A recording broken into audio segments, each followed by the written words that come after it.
Wow, we finally have polycle representation in Gundam.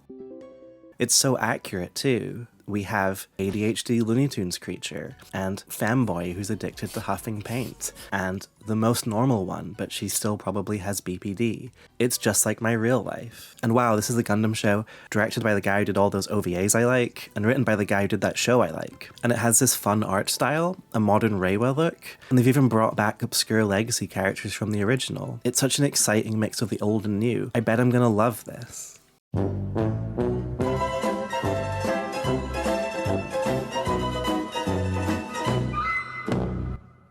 So I will level with you all, I did not enjoy this show, but I do want to give a sense of how I felt for the first few episodes, because I was cautiously optimistic, though with an emphasis on cautiously. I think the version of Gquuuuuux I would have liked best would have essentially been an anthology about clan battling, with each combatant telling a different story about the post-war period. Alongside that, you'd have the day-to-day experiences of our protagonists. In episode 4 of Gquuuuuux, we get a shot of our protagonists Machu and Leanne washing their pilot suits in a laundrette.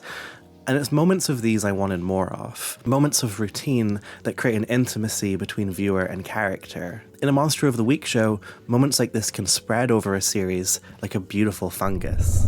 A certain degree of routine is built into most classic mecha shows, right? The Monster of the Week format is effective because it gives a structure within which we can get to know characters and their dynamics. People can complain about the repetitiveness of a structure like that, but personally, I love the downtime it creates. In Zeta Gundam, a lot of the fight scenes blur together, and a lot of the capital P plot points have drained from my brain, but I remember things like Camille grieving over his parents' deaths while being comforted by members of AU. Gquuuuuux initially presents itself as a Monster of the Week show, but it soon opted to tell a mythology-heavy, part political drama, part multiverse story. Our trio of fairly interesting melancholy teens soon became overwhelmed by the cast of classic Gundam characters. Furthermore, by the end, you have so many mystery boxes being constructed and then haphazardly opened, such that everything feels like it's being rendered in bullet points. Worst of all, our protagonists soon feel sidelined in their own series. Where things got really shaky for me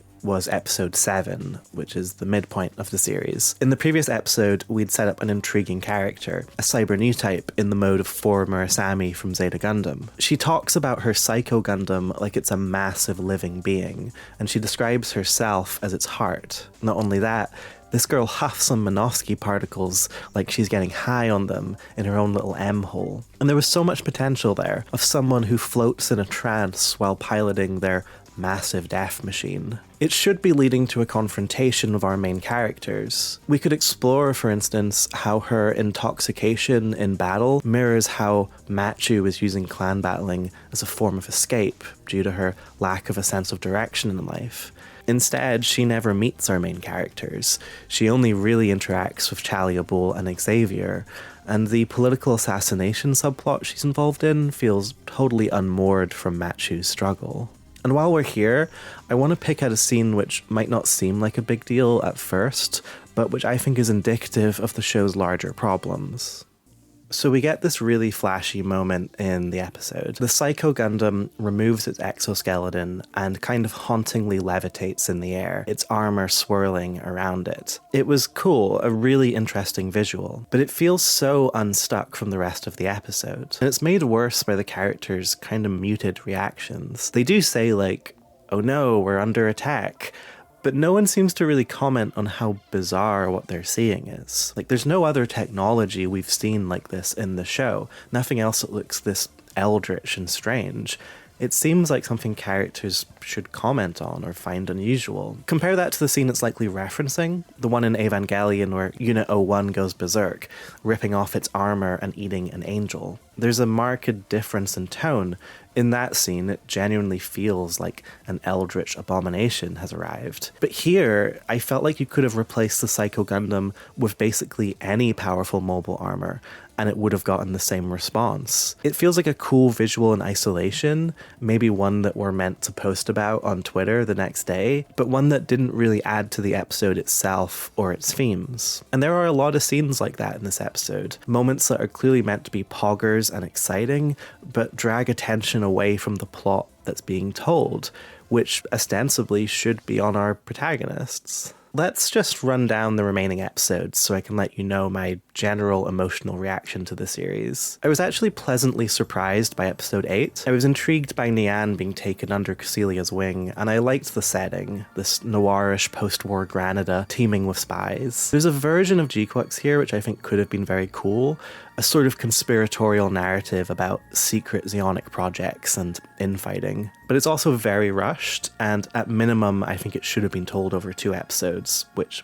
is a theme of this show. I then hated episode 9, largely because I found its depiction of Lala completely off base. This episode takes influence from Tomino's novel Secret Rendezvous, with Lala having been in sexual slavery before meeting Char. Something I think people forget about that novel is that it opens with Lala herself escaping that brothel, with Char only providing her safe passage midway through that escape. So I was pretty annoyed when, in contrast, in this episode, Lala is bereft of any agency, and at the end, actually chooses to stay at the brothel so she can eventually be, quote, saved by Char. Just total character assassination, which really does not understand what makes Lala interesting or how much agency she actually has. If I'm completely honest, I don't even want to fixate on talking about this too much, because that this episode is tied to some of my favorite creators of all time kind of causes me actual mental pain.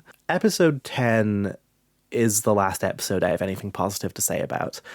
It's still rushed, and it still sidelines our supposed main characters, but parts of it pretty much work. At this point, we're basically doing the internal tension, civil war between Girin and Cecilia from the original show. That's one of my favorite parts of the original Mobile Suit Gundam, and I think they do their own version of it pretty well here. Girin has been mentioned several times in the show up to this point, and I was wondering if they were going to do some kind of a reveal involving his appearance. If I was writing my own sort of alt-UC story, I'd probably have a Girin who, has been injured by multiple assassinations, is addicted to morphine, downfall Hitler kind of stuff. That's not what happens here. When we see him, he's just regular evil fascist Girin, and he's summarily executed. So he was sort of built up as a false flag antagonist. But the scene with him, while compact, I actually thought was pretty well done. I like the detail about how, since the end of the war, he's basically retired to his chateau outside Zum City and rarely makes public appearances. It suggests a paranoia,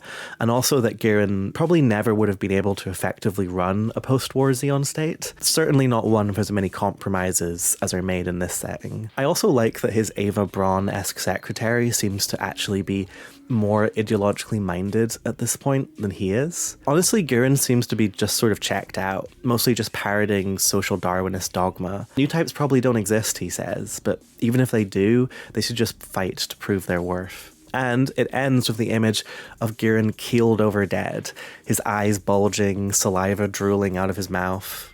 This is so important.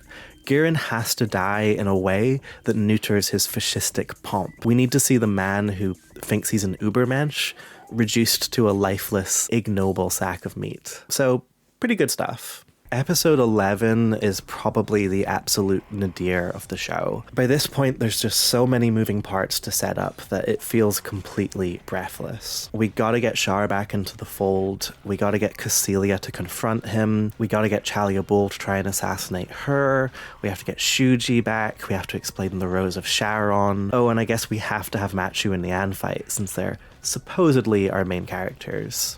And there's this continuous deafening deluge of expository dialogue. In my previous video, I talked quite a bit about the dialogue scene between Chalia Bull and Char in episode 2, which in some ways I think is still the most interesting part of the show.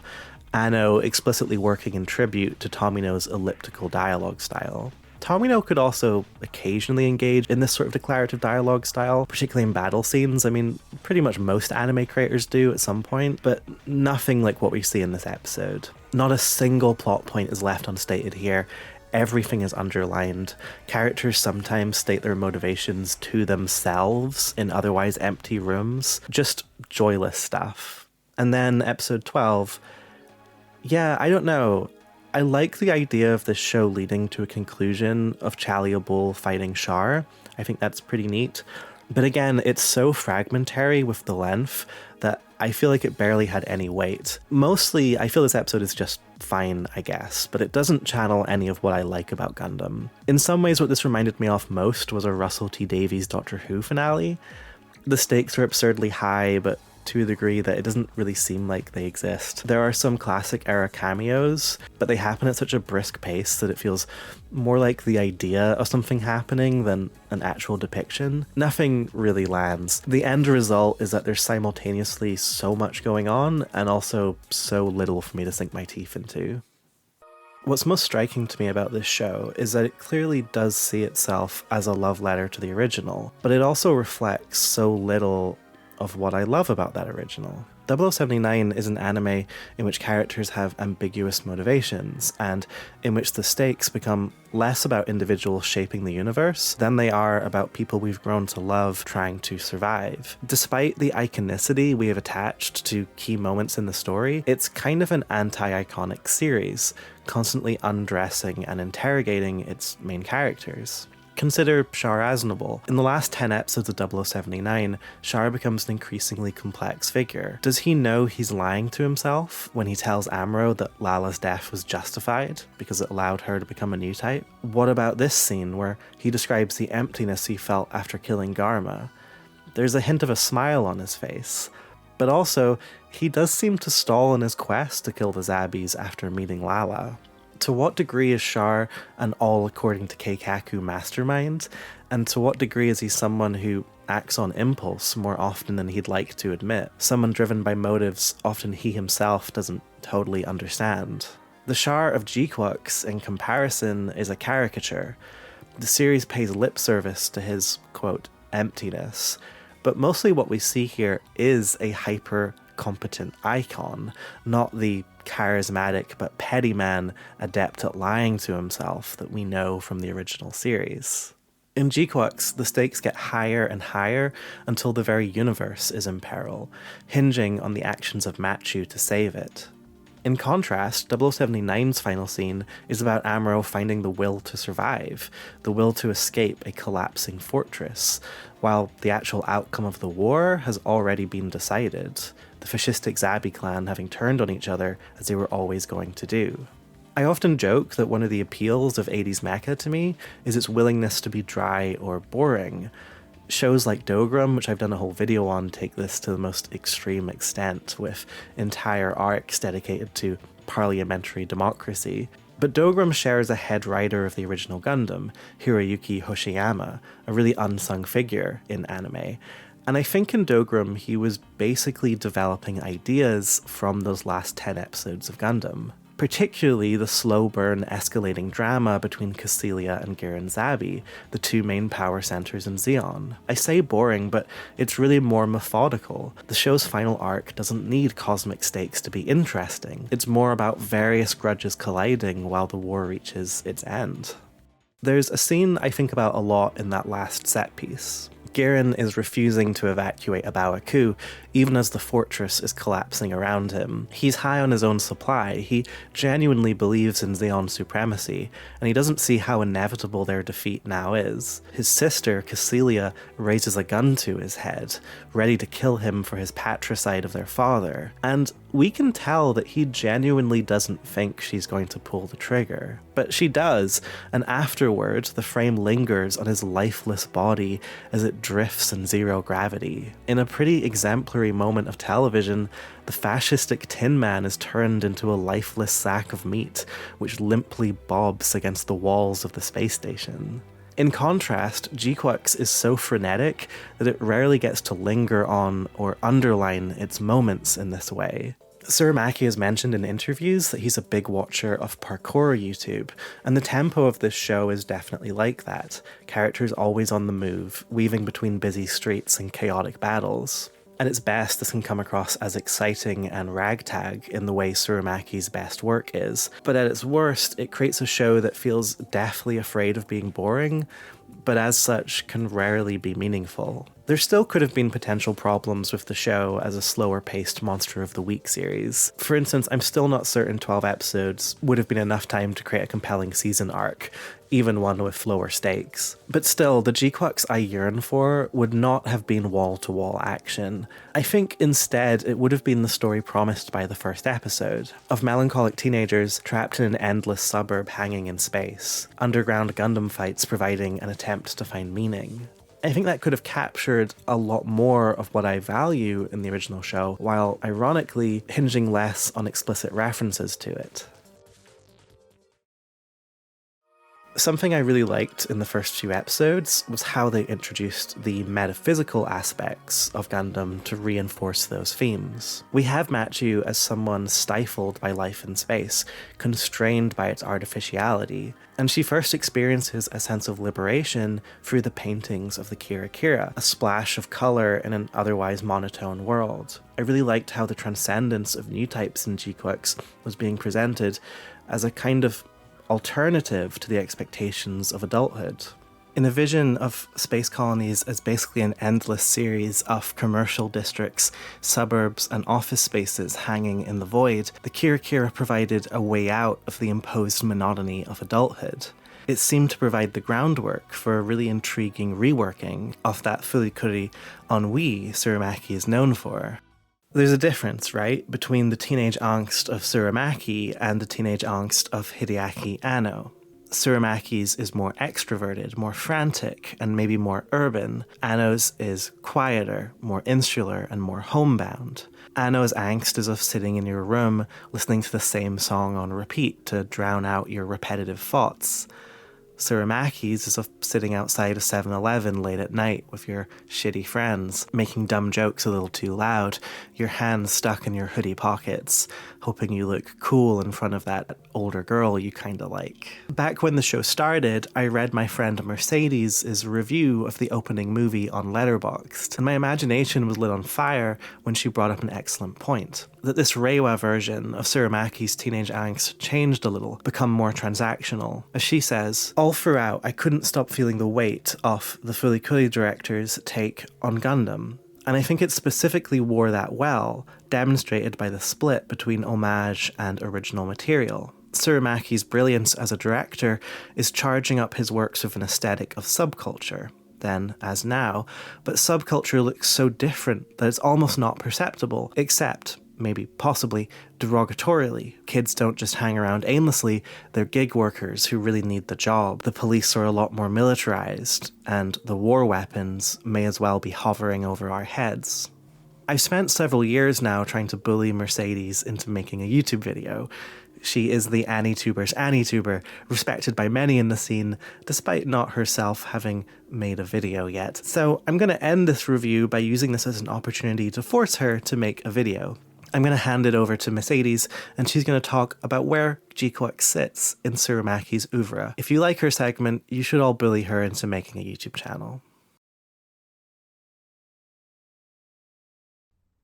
With Gquuuuuux now in the collective rearview, I find myself grateful that we can discuss it not as Anno's Shin Gundam, but as the work of Studio Kara, and especially Kazuya Tsurumaki. A Tsurumaki Gundam is the appealing idea to me, but specifically, what does that mean in critical context? Weebs of a certain age know him mostly as the director of the all-timer Fooly Cooly, but Tsurumaki, for as passionate as he has always been, is more than half his career span past his masterwork. I love Diebuster, and even his short work like I Can Fry Day by Day and Anime Tencho is a shot of daikon-flavored liquor to the brain, but it doesn't change the fact that basically the first line of the director's Wikipedia page will probably always refer to this very grown man as the quote-unquote protege of Hideaki Anno. There are worse ways to paint yourself into a corner than making one of the best anime ever, and how Fooly Cooly came out points not so much towards Tsurumaki the auteur, but for better or worse, Tsurumaki the constantly overshadowed pushover.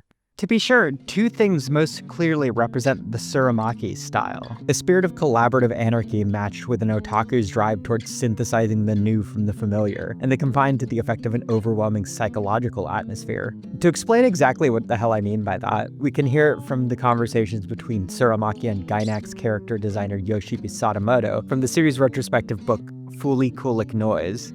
Huge thanks to Ash Cantor on the blog Simulacra Reality for the English translation. Aside from Sadamoto and Tsurumaki repeatedly referencing anime I've never heard of in my life, like only real 80s kids will remember Onegai Samyadon, the volume is a catalog of the animators recalling the way that they let almost every key animator draw their scenes with minimal correction, in a way that convenes to construct the soul of the series. Like, oh yeah, here's Shinyo Hira's porch scene where we didn't wrangle the characters back onto model, but we did give them all nameplates. Or, wow, Enkido really wrote his girl shoving her whole arm into your head fetish into this scene. Or, oh man, we really did nothing to reel in Shinji Otsuka at this dinner scene. By the way, isn't Buffalo 66 cool? Tsurumaki's great strength and great weakness is being open to the input of others out of a love of variety and flexibility. And on projects like Fully Cooley, where a stronger priority is given to a freewheeling spirit of post-punk fun, or Diebuster, which reheats the latent Yuri and sense of tender and fragile youth of its original work into a little Technicolor pop song of an anime, there's obvious advantages. But how does that style play in the land of First Gundam? For all its stylistic digressions, Fully Cooley manages to pull together its diffuse personalities into something cohesive, punchy, moody, brainy, and stupid. Honestly ideal for UC Gundam's distinct blend of grounded space opera and libidinous psychedelia. The tone at the outset of Gquuuuux's 0085 storyline is a prime synthesis of these two modes. The cylindrical sides are one of Universal Century Gundam's most underrated science fiction concepts. The idea of humanity lofting themselves into the heavens and creating these weird, disorientating simulacra of the world that we used to live on is treated with borderline mundane matter-of-factness. It's the Tsurumaki touch at work that evokes the resemblance to a disturbingly wealthy Orange County, California exurb. There's a particular shot composition that Tsurumaki is especially fond of, where our characters in the foreground are dwarfed by monumental elements in the background, often with the two mirroring each other. From the cold open of Fully Cooley's first episode, I think often of the sequence of Naota crushed under Momimi's weight,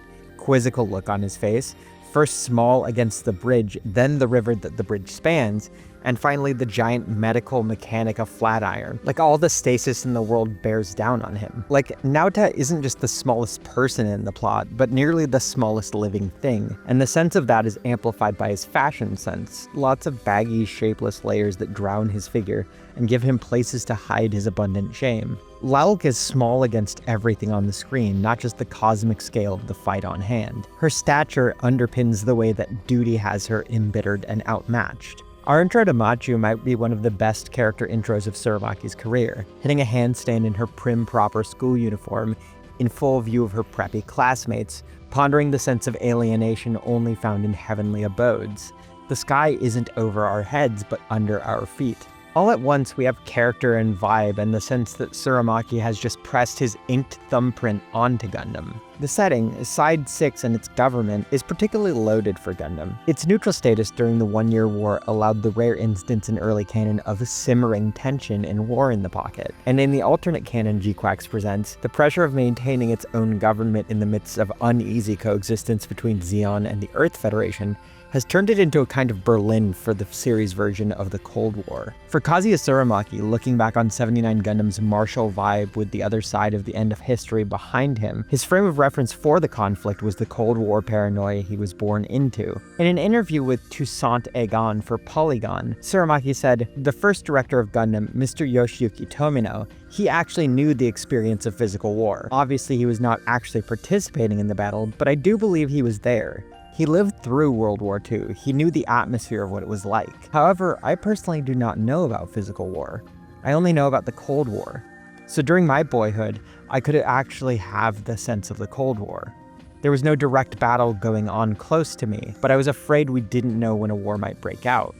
The subterfuge and hidden agendas govern most of the adult characters' expression, especially close to the vest independent operators like Chalia Bull and Anki, and many of their scenes have a cloak and dagger feel. By contrast, the younger characters come off desperate and unguarded, with no capacity to plan ahead and a resentment for agenda. Whether in Nyan's implications of trauma or Shuji's complete dissociation, but especially Machu's brash self-centeredness that makes her feel more like an actual snot-nosed 1977 punk and less like a music critic's sainted image. Even an earnest adult like Machu's mom can barely talk to her because of the level of disconnect between old and young. All throughout is the deprivation of space refugee slums, the threat of militarized police riding Zaku's, the Xeon paint job white base hanging like Damocles' sword. Is this then not the absolute perfect setting to give Gundam its own underground cash-fighting death game? Nihilism is seeping into the artificial atmosphere like so much G3 gas. At its best, it feels like mecha anime by way of Andrzej Zulawski, tense and messy and personally political. All of this is great and all fully Gundam while also feeling totally Tsurumaki too. But the problem arises when you realize that it has to contend not only with the public's expectations, but the expectations of its own crew. One of the awkward side effects of participating in categorically influential works of an art form is that you're always going to be racing yourself to every next finish line, and carrying the lineage of the Eva team into Gundam may have literally cramped Studio Khara's style here. Blogger Shinseki translated multiple Newtype magazine interviews with Studio Khara's staff, and I consider them pretty revelatory, evidently confirming that the younger staff really wanted to make a post-Eva Gundam, and, in my opinion, this direction is more responsible for a weakened identity in the finished work than any other. A good example of the sum of everything approach is the mixed results decision to have Hideaki Anno compose an episode's worth of material about the alternate one-year war. Tsurumaki initially proposed a brief segment that showed the most important divergence from canon, the Gundam passing hands from the Federation to Char Aznable. From there, the initial proposal had the rest of the relevant changes sprinkled into the rest of the series run as needed. Producer Ikuto Yamashita proposed instead that those segments be expanded, and so Anno wrote even more material. I can't demonstrate with material evidence, but this decision feels like a meta-textual canon divergence from Gquuuuux's best self into a playground session in 79 Gundam Sandbox. Tsurumaki does, to assign the credit properly, see this all as pretty natural for Studio Khara, but his great strength as a tone poet slowly diminishes under the weight of external canon. The odd man out here is honestly Yoji Enokido, lead series writer for Gquuuuuux and one of the candidates for, quote, most influential anime screenwriters who ever lived, quote, mine. Enokido's storytelling style usually centers external action, pressured to a bursting point by internally repressed psychology, mastered both in Fully Cooley and his excellent script work on Revolutionary Girl Utena, and the chance to adapt Newtype experience into this approach has so much instantly obvious promise. My favorite arc of Utena, the extremely psychological Black Rose saga, culminates in episodes written by Enokido so thoroughly sunken into Jungian abstraction that it basically begs to take place in a literalized magic colors trauma zone. But to put it in needlessly but fittingly fan-servicey gunbusterian terms, the one-year war AU material is a bit of a black hole bomb lodged in the heart of Gquuuuuux. With this material taking a central role, a parade of characters pertinent to the original series make more and more central appearances, and Gundam's own canonical baggage interacts awkwardly with the new material. Like, one wonders who demanded more Gates Kappa and Basque Ohm, but absolutely no 4 Murasame, as if Ben Wooder's gun in a new translation had a hot retcon in the chamber. More and more, the new characters I want to know and their place in the world become marginal figures, as way was made for a Lala with nonsensically misogynistic motivations, or a Char who was barely a distinct character, or shot-for-shot homages not only to 79 Gundam but Gunbuster and Eva. Look, I'm a starving lesbian. I'm not going to turn up my nose at Kycilia Nyan age gap Yuri. But a viewer must ask what the series gains by giving the Zabis, relics of both the textual and metatextual canon, more proportional screen time than they got in 1979, and more crucially, what does the series lose? The last time I was really capable of empathizing with the goals of Gquuuuuux comes in episode 10, in a quiet moment between Xavier and Nyan before the solar ray operation. Yoji Enokido stated in an interview with Newtype that it was pretty hard for him to find Nyan's character in the writing, in a way that reminded him of trying to write Mamimi for Fully Cooley. By this point, Nyan has become a pilot for Kycilia's branch of the fracturing Xeon Empire, tucked so close under Kycilia's wing that within this operation, she unwittingly carries her benefactor's private private mission to wipe out Giren's forces. Xavier, who's both trying to make small talk and probe her personality, asks if she's eaten ahead of the mission, and Myeon replies that she has. She'd made herself Kalman Gai and packed leftovers, wondering aloud if Cecilia, who'd already cooked for her, would, quote, like ethnic food. When Xavier expresses interest in trying some, she rebuffs him, saying she's not his girlfriend and she only cooks for people she likes. It's a nice little moment. We get to see a more defensive side of Nyan, who feels that she has very few real friends. And personally, this was the time that I realized that she's specifically Thai. She's lonely, scared, disconnected, a foreigner to everyone, lost in space. It feels fittingly like one of those mundane but telling moments in the domestic spaces of the White Base or the Argama that the long-duration original series could well afford. But here, so near to the end, so lost in the chaos of the plot that we got, it feels like just a small fragment of the kind of show that I saw coming that missed me entirely. It's evident from the way the younger artists referred to Suramaki's assuring guidance that they were grateful for the opportunity to be here, but Gquuuuux feels small against the giant figures in its background.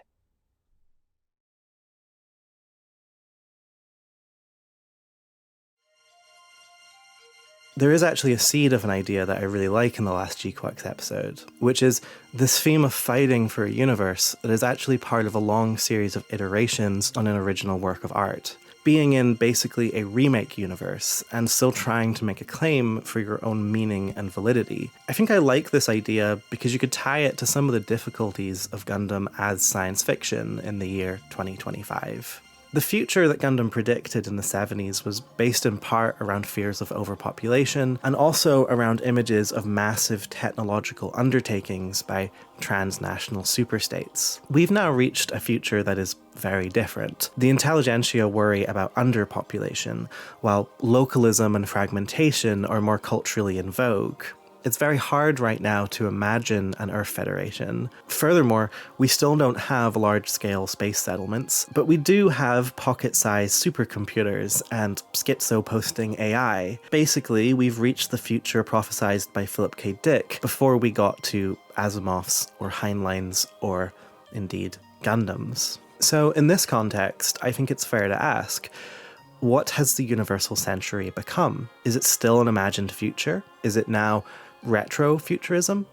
Is it fantasy? Do you try to modernize its vision? Or lean into what is surreal about it? Newtypes are an interesting thing to focus on here because they were always designed to be something more expressionistic or surrealistic within the more material elements of the Gundam universe. And Newtypism is unique among what we might call fictional magic systems, in that it always presents an ambiguity between the subjective experience caused by Newtype moments and the actual material effects of them. Moments of Newtype reverie are just that, ecstatic transcendent moments, and it's not always entirely clear what is a subjective experience and what is, well, real. Furthermore, the heights of Newtype experience aren't shown to us, they're told. Lala says to Amuro as she begins to transcend physical materiality, "Oh, Amuro, I can see time itself." What does that mean exactly? So Newtypism inherently involves a subjectivity. Is there a broader Newtype space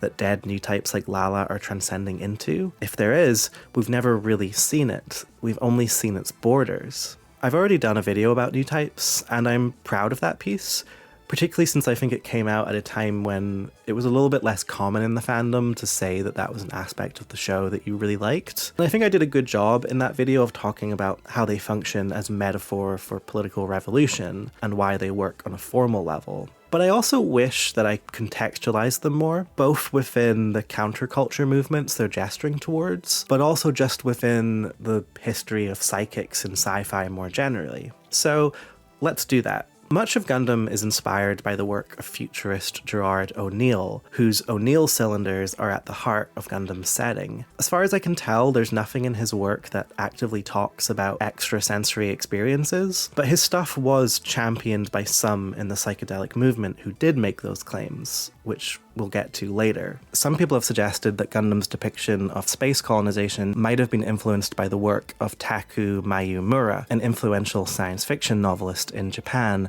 but not one who is particularly well known outside of his home country. Particularly, I've seen people point to his Administrator series as a potential influence. That series involves an intergalactic federation which has colonized the stars, but rather than focusing on military heroes or even important politicians, the focus is essentially on the middle managers, administrators who keep the cogs of galactic society turning. The Encyclopedia of Science Fiction argues that Mayumura's writing style, his focus on bureaucrats, drew from his own experience as a salaryman, and Mayumura himself saw his work as what he called a literature of the insider. Very little of the Administrator series is available in English, only a few short stories that were translated in 2005 by Daniel Jackson. But those stories do show some Gundam parallels. In particular, there's a similar sense of inertia in Mayumura's Federation as in Tomino's. They're both factions that put bureaucracy over ideology. As one of Mayumura's characters says, in melancholic terms, Federation has expanded and expanded for 100 years. There was no choice but to continue. The Federation tried to destroy its internal contradictions and congestion by turning them to the outside. It evolved, always thinking, what new planet will be discovered? How can we make it valuable to us? Can we expect a colony there? It was the roughest, fastest way. But people such as myself understand that there was no better way. However, as far as I can tell from the limited exposure I'm getting here, there do not seem to be psychics in Mayumura's Administrator setting, or indeed O'Neill cylinders. But I do see elements of Gundam's focus on tensions between centralized power and outlying settlements. In both series, it's clear that history has not ended. Mayumura also wrote Psychic Wars in 1973, a story about a secret invasion of alien psychics that use a Japanese school as its starting point. It was turned into a film by Nobuhiko Obayashi that I talked about in my video on him. Psychic stuff was also just in the air in this period. You could also look at Keiko Takemiya's manga Terra A as an influence. It began a year before Gundam aired, and not only does it have a group of space psychics fighting against an Earthbound government, but there's also actually several phrases in it that later pop up in Gundam, such as the concept of a Earth elite. And of course, all of this was pulling from an already extensive motif of psychics in science fiction. In his monograph Science Fiction, haha, see what he did there? The Paranormal in Science Fiction Literature, Damien Broderick explores the popularity of paranormal powers like ESP and telekinesis in science fiction. He begins the monograph by pointing out that powers like these are some of the most recurrent motifs in classic sci-fi novels, alongside elements like space travel and nuclear war. But the difference, of course, between those categories is that those other two were grounded in real science, whereas there's no evidence for psionic powers, which begs the question, quote, why do so many people believe in psychic or psi phenomena, or at least in one or the other of the smorgasbord of available paranormal mysteries? One of Broderick's answers to this is that psychics provided a response to a hunger for transcendence in a scientific genre and a scientific age. More broadly, psychic abilities often figure a kind of anxious hope for positive social or political change in the future, one that goes beyond scientific advancement. But there are also anxieties in these hopes. Broderick writes that a, quote, recurrent tension at the heart of science fiction is between the psychics as gifted, radiation-modified mutant humans or evolutionary, hopeful monsters. This is a theme that's been in Gundam from the start as well. Episode 39 series ends with Char stating, "Newtypes are not omnipotent. Perhaps they're just pathetic mutations spawned by war." An example from literary science fiction, which shows both readings, is the 1956 novel The Star Is My Destination by Alfred Bester, also known as Tiger Tiger. The protagonist of that novel, Gully Foyle, is a kind of libertarian firecracker figure, hunted down by corporations because of his ability to space jaunt, which allows him to teleport over vast cosmic distances. The novel ends in a really crazy way, with Foyle distributing a weapon of mass destruction to civilians across the globe. He sort of teleports around to big population centers, distributing this weapon, and he then offers humanity a choice to blow themselves up or to join him in uplifting society through space jaunting. Space jaunting is revealed to be possible simply through faith. if you believe hard enough, you'll be able to do it. And it ends with this almost Randian monologue, with Foyle leaping across cosmic distances as his actions are compared to mammals crawling out of the ocean. Foyle hung freezing and suffocating in space, face to face with the incredible destiny in which he believed, but which was still inconceivable.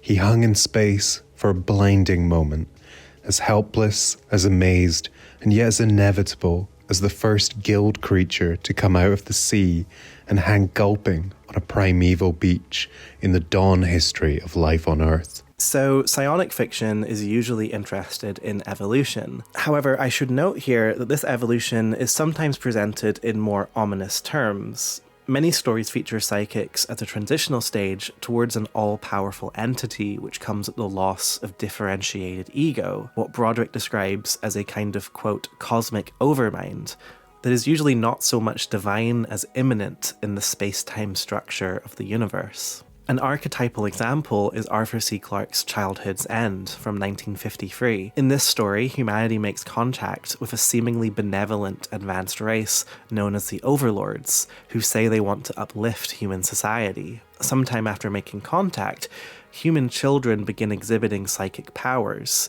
and it's revealed that the children are a bridge point designed to welcome humanity into a shared cosmic intelligence. The children merge into this being, while the leftover adult humans are rendered impotent and die off. It's a very melancholy ending, the next generation's transcendence coming at the cost of human individuality. And there are actually elements of this tension in Gundam as well. Lala conjures an ecstatic vision of Newtype revolution, but she's only able to access it after having a beam saber eviscerate her body, which suggests it comes at the sacrifice of our material embodied forms. It's possible that it was more of an ambient aesthetic that Gundam was tapping into, rather than a specific singular source. The imagery used to depict Newtype abilities is classically psychedelic, and very in tune with new wave sci-fi art of the period. Cover artist Richard M. Powers, for example, emphasized symbolic, transcendent qualities in his sci-fi covers. His paintings are full of alien landscapes and abstract structures. Similarly, Kelly Frias often depicted higher dimensional beings with this dreamlike fae quality. The evocative nature of these artists' work helped to create the feeling that science fiction was moving away from the world of the material, away from spaceships and space colonies, towards something more subjective, dreamlike, and nebulous. And all of this might be even more true when it comes to Japanese cover art from the period. Gundam was heavily inspired by the illustrations Naoyuki Kato did for the Japanese edition of Starship Troopers. The art is both militaristic and melancholy, the powered suits resembling mechanical coffins. Kato's work is really good at taking the mechanical and making it feel surreal and animate, and he often places these ethereal feminine figures within highly industrial worlds, his compositions subtly suggesting the two forms are blurring together. Sometimes it looks as if these ethereal figures represent humanity emerging out of a mechanical landscape, like a Newtype soul flying out of their mobile suit. The Japanese edition of The Star Is My Destination was illustrated by Noriyoshi Orai. He's more well known for his grandiose movie posters, such as the ones he did for Star Wars. Some of his science fiction and horror illustrations have that new wave aesthetic, that sense of overlapping psychic perspectives, which again could have been an influence. In the original series, Newtypes represent a mix of all these reference points, but they're also intentionally somewhat undefinable. More so than in these other works, it remains nebulous exactly what the end point of being a Newtype is, if there is any end point, meaning, or strict definition. Gundam co-creator Yoshikazu Yasuhiko would later criticize how Newtypes were presented in the sequels to the original Gundam, suggesting it became an elitist ideology. For me, the worst reading of Newtypes comes in Gundam Unicorn. That series starts interesting with how it portrays them, beginning with a discussion of how Newtypes' ideology destabilized the Earth government's rule by anticipating a cultural revolution in space, but that it lost its power when Newtypes became indefinable. Are they a future of mutual understanding, or simply a synonymous term of ace pilot? However, Unicorn really faceplants at the end with one of the most incoherent twists in the franchise. The literal mystery box of Laplace is opened, and it reveals that the Federation themselves had already prophesized so-called space-adapted humans, planning to give them, quote, priority entry into the government. I think this is a really poorly thought out piece of lore to begin with. It's never really explained how the Federation knew this was going to happen. In fact, it's framed weirdly more like a wild guess on their part. But what really bothers me more than this being kind of an odd plot hole is that no one in the narrative ever talks about how bad of an idea this would actually be if it was ever implemented. The original series never suggests that we should have some sort of Newtype dominated government. In fact, it critiques people like Gurren for viewing the Newtypes as a sort of elite branch of humanity. I came away from Gundam Unicorn thinking, the solution to the Universal Century's problems surely cannot be some form of Esper feudalism. Probably the most nuanced depiction of psychics in science fiction I've come across has been from novelist Octavia Butler. As we've explored, it's very easy for Esper stuff in science fiction to become about some sort of promised libertarian utopia brought about by an elite few. I think Octavia Butler's story Childfinder directly refutes this notion and plays with the expectations of the genre. It opens with a quote from a piece of in-universe historiography, which lays out the familiar expectations of psychic revolution. Standardization of psionic ability through large segments of the population must have given different people wonderful opportunities to understand each other. Such abilities could bridge age-old divisions of race, religion, nationality, etc., as could nothing else. Psi could have put the human race on the road to utopia. After this, Butler immediately describes a decrepit house that the psychic protagonist lives in which there is rain through the roof in winter, insects through the walls in summer. Point is made clear: the psychic revolution hasn't destroyed poverty. The rest of the story is similarly level-headed. It's about a black psychic woman who once worked for the US government to find pre-psychic children that they could awaken. There's a parallel between youth and psychic power here that you often see in the genre. If a psychic's potential isn't found early enough, then it withers away. The protagonist, the Childfinder, left the organization when she realized it was just an arm of US imperial domination. And as the story goes on, we discover she's now only activating the psychic powers of black children, hoping to create a psychic black power revolution. The story seems to say that revolution might come in the end, but it won't be because psychic powers bring about a domino effect of harmonious awakening. There won't be revolution without effort. We can't just chill and expect the Age of Aquarius to work it all out. If psychic abilities help in bringing about a better world, it will be because they're used as tools in battles already raging. In an afterword to Childfinder, Butler wrote it was the product of my generally pessimistic outlook. After a few years of watching the human species make things unnecessarily difficult for itself, I have little hope that it will do anything more than survive and continue its cycle of errors. On a broader level, I think Butler is critiquing the notion that expanding our capabilities will lead to some sort of graceful redemption of humanity. If psychics or other ESP powers were possible, Butler seems to say, they'd just become another form of power accrued by already existing hierarchies. There will be no psychic deus ex machina to solve our problems for us. Some of what Butler's critiquing here, I think, is the work of psychedelic proponents at the time, like Timothy Leary, who wrote about a coming transcendent psychic revolution. Leary actually loved the idea of O'Neill's space colonies, writing several essays about the positive effects he felt space colonization would have on mankind.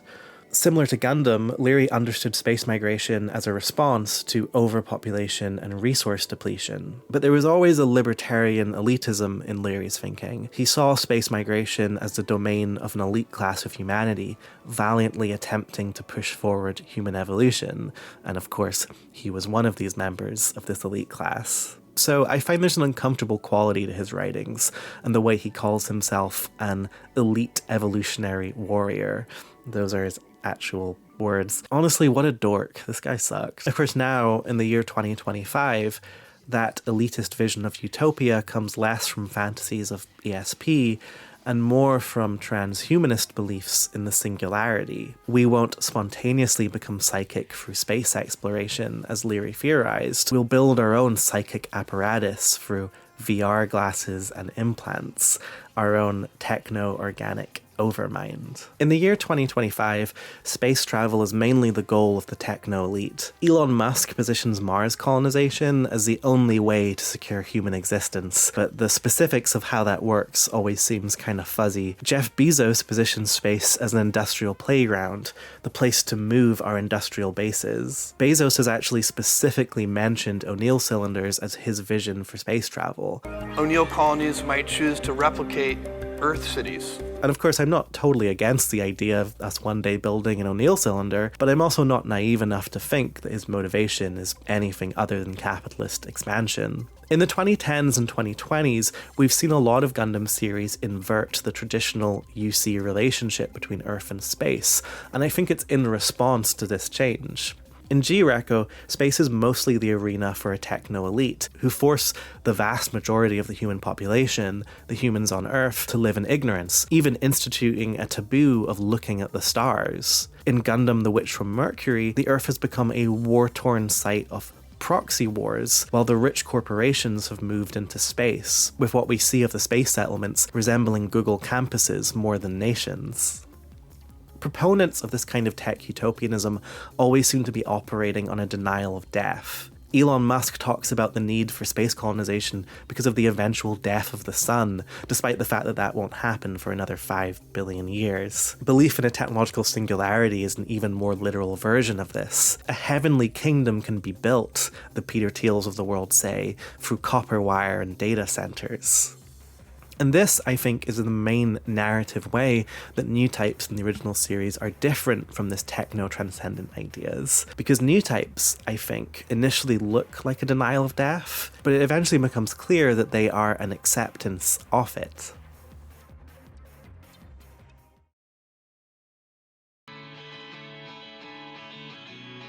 So earlier, I described Fulikuri's and Evangelion's different tones of angst. Considering how influential Gundam was on both Anno and Tsurumaki, we might ask what its angst was. And I think it's similar, but with a slightly more touchy edge. An edge that is there because of the constant, lingering threat of death. Amuro is someone who, in a split second, takes on a responsibility, piloting the Gundam and defending his hometown. In that moment, he shows an aptitude, an ability to do what's right in a challenging situation. But soon after, he rejects that responsibility, views it as something thrust upon him. Amuro has grown up tinkering with computers and toys in his room, and initially he wants the ability to maintain that solitude, those walls he'd been allowed to build up under an emotionally absent father. He complains of being forced to pilot the Gundam, and he spends much of the show's first half understandably testy. He's sleep-deprived and under constant threat of attack, all the while being relied upon to pilot the Gundam. Amid all of its many moving parts, one of the reasons the original series works, it never loses sight of Amuro as our protagonist. Amuro's story is one you can find in any culture. It's of growing up, it's a coming-of-age story, a Bildungsroman.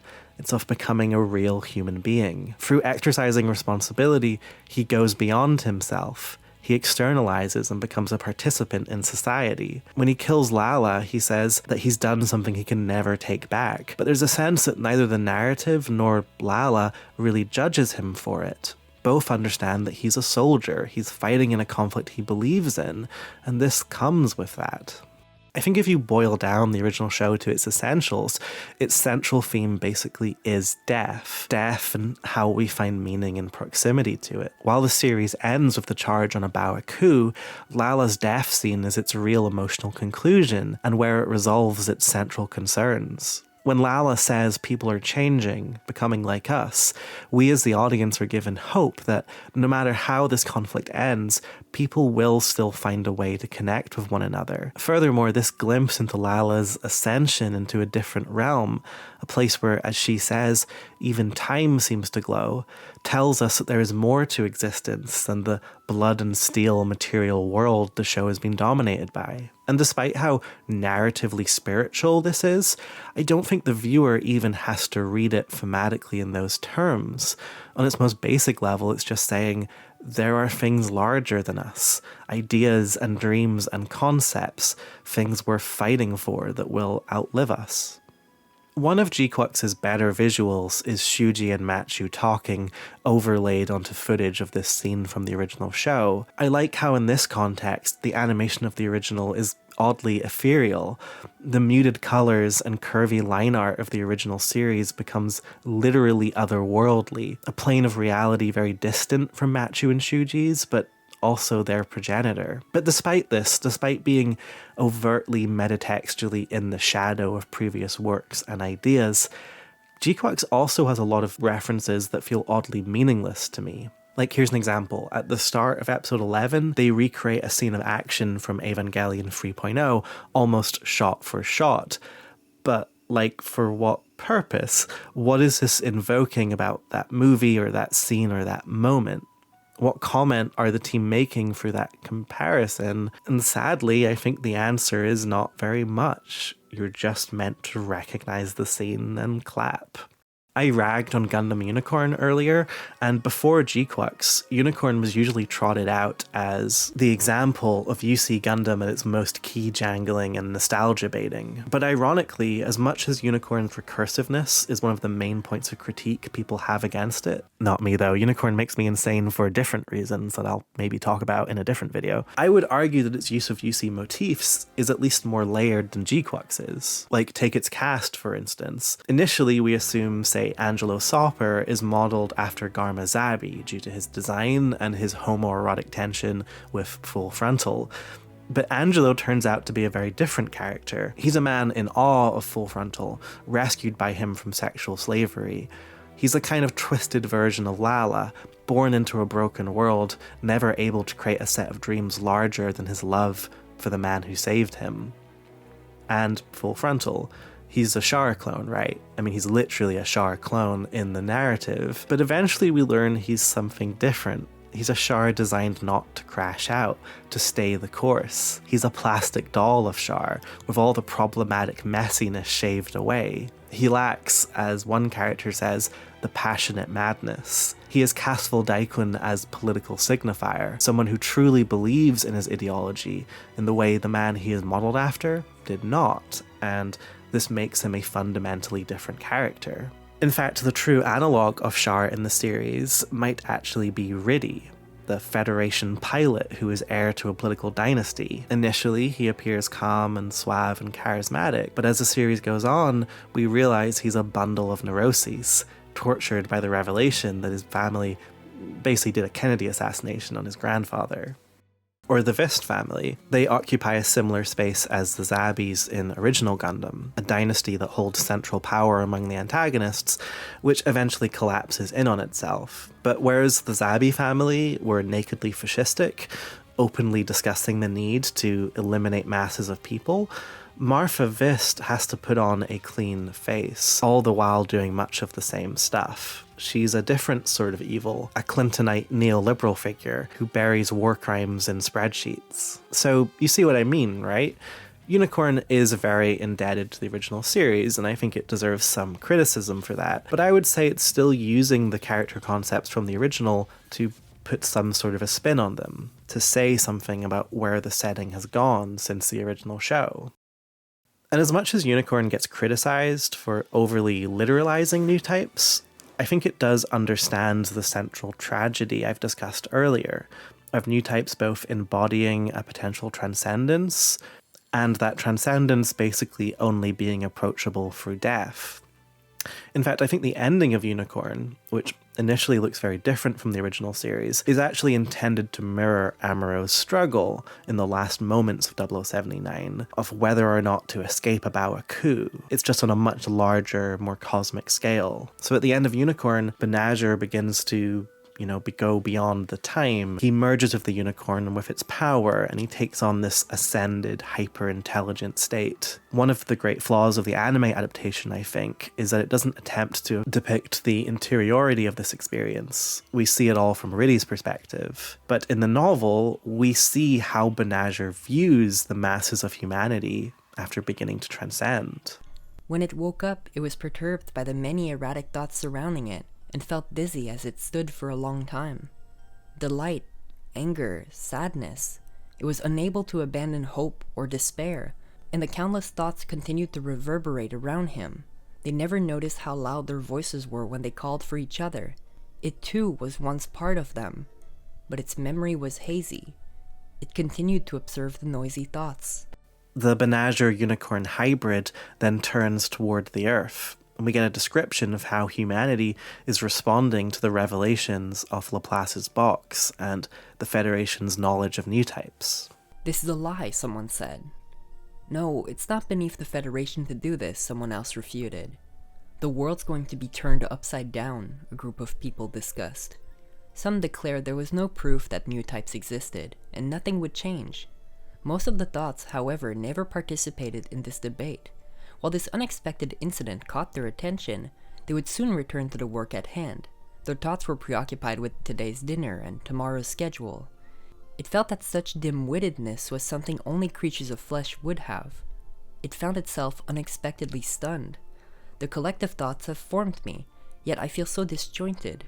Do I wish to return to that vessel of flesh? Such thoughts and awareness was something the flesh, the little universe called the brain, could not contain.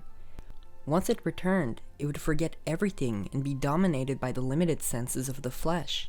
Banagher eventually returns to his human form due to his bond with Minerva. In some ways, this ending is a slightly more cynical Gen X version of all the ideas swirling around at the end of 0079. We still get a sense in the final Unicorn novel that some sort of Newtype revolution will eventually come to pass. In another section, Banagher has a vision of a human society and technology so different from our own, it's implied to be basically indescribable. But it's now suggested to be a long way off. People won't become like us, as Lala said, for thousands of years. For now, human apathy is too great, and human society too divided. What this ending recreates from 0079 is that sense of the protagonist not yet ascending, getting a taste of the divine space monolith perception, but ultimately choosing to remain with the flesh. But the place where this has still been depicted best is the end of the original series. Though in particular, I'm going to use the movie version here in my analysis, which adds in a few lines that I think makes it even more poignant. I'm still kind of a watch the TV series until they get to Space Truther, because while I mostly prefer the show, I think there are a lot of moments in that final film that add a lot of emotional texture. But anyway, that's maybe a topic for another video. Anyway, the scene is this. Amuro is within a Bawaku. The fortress is burning. Zeon and Federation soldiers alike are being caught in the crossfire. And we get this bit, one of my favorites in the franchise, where Amuro considers just staying within the falling fortress. To, as he says, go to where Lala is. So he's literally considering allowing himself to die here, allowing this to happen so he'll be with Lala. And then it's Lala's voice that tells him to keep fighting. As she speaks, the camera begins moving sideways as if invoking her presence. And she says to Amuro, "You and I can enjoy ourselves anytime." There is, in depression, something of a desire for transcendence. Lying in bed and listening to the same song over and over, despite the repetition, there's a want for some kind of a rupture, something to re-coordinate one's life to be able to access joy or find meaning, a desire sometimes even to transcend that vessel of flesh we all find ourselves in. In Amuro's story, he's experienced that kind of existential transcendence through his Newtype union with Lala, a revelation of something stranger than the material in the universe,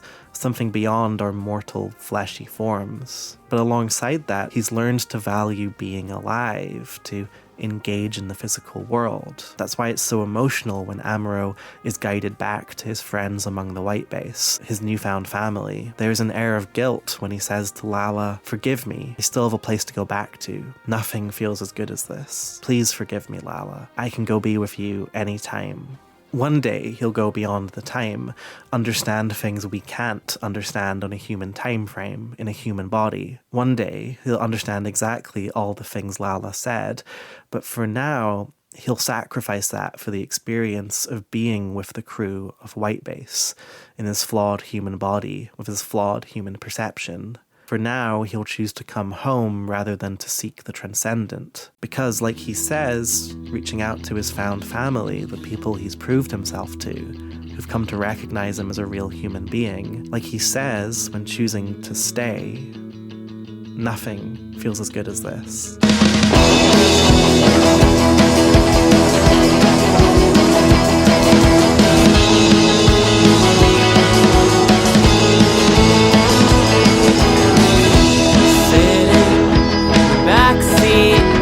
Listening to a song that we love, that we heard so many times before.